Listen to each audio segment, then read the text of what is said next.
මම අද රසට දැවිල්ලට කොහොමද ලුණු මිරිසක් හදාගන්නේ කියලා දෙන්නයි යන්නේ. ඉතින් අපි බලමු මොනවද ඒකට ඕන කරන්න කියලා.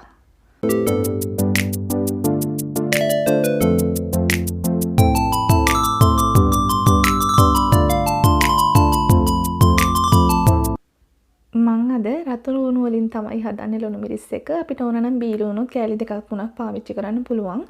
ඒ වගේම කෑලි මිරිස් අපිට ඕන වෙනවා. සැරාණු අපිට කෑලි මිරිස් එකතු කරගන්න පුළුවන්. ඇඹුලට දෙහි අපිට ඕනේ.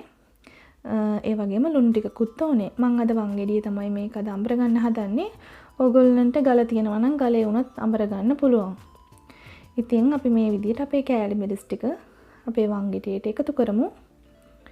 ඒකටම ලුණු තේ හැන්දක් මම එකතු කරනවා දැනට. පස්සේ බලලා අපිට මදි නම් ඒකට තව ලුණු එකතු කරගන්න පුළුවන්. මේ දෙක හොඳට මේ විදිහට තලා ගමු අපි. ඒකටම තලාගෙන තමයි අපේ ලුණු ටික එකතු කරන්නේ. දැන් අපි ලුණු ටික මේකට දාලා මේක හොඳට තලා ගන්න ඕනේ.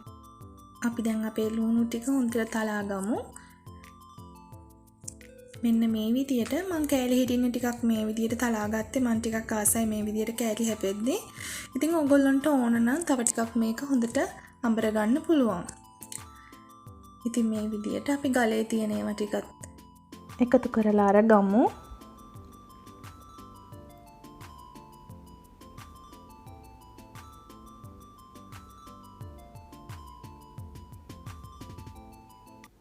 මේ විදියට ස්පැචුල් එකකින් අපිට ඔක්කොම ටික අරගන්න පුළුවන්. මේ විදියට අපි ඔක්කොම ටික එකතු කරලා අපේ භාජනයට දාගමු. ඉතින් මම හිතනවා මගේ අද වීඩියෝ එකෙන් ලුණු මිරිස් හදද්දි මෙච්චර දවස් වැරදිච්ච කෙනෙක් ඉන්නවා නම් අද ඉඳලා හරියට හදයි කියලා. ගොඩක් අමාරු නැහැ.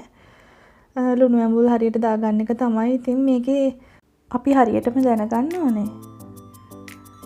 අපි දැන් මේකට අපේ දෙහි ටික වක් කරගමු.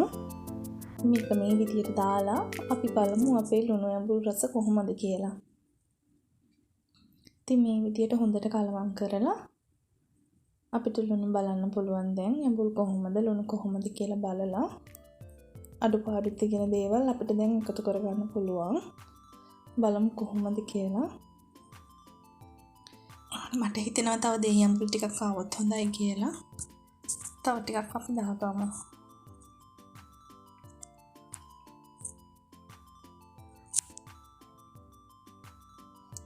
ඉතින් මේ විදියට අපිට රසට මේ ලුණු මිරිස් එක හදාගන්න පුළුවන්.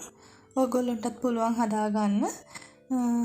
ඉතින් මාව subscribe කරලා නැත්නම් subscribe කරන්න. මගේ ඊළඟ වීඩියෝ එක ඉක්මනින් බලා ගන්න පුළුවන් එතකොට.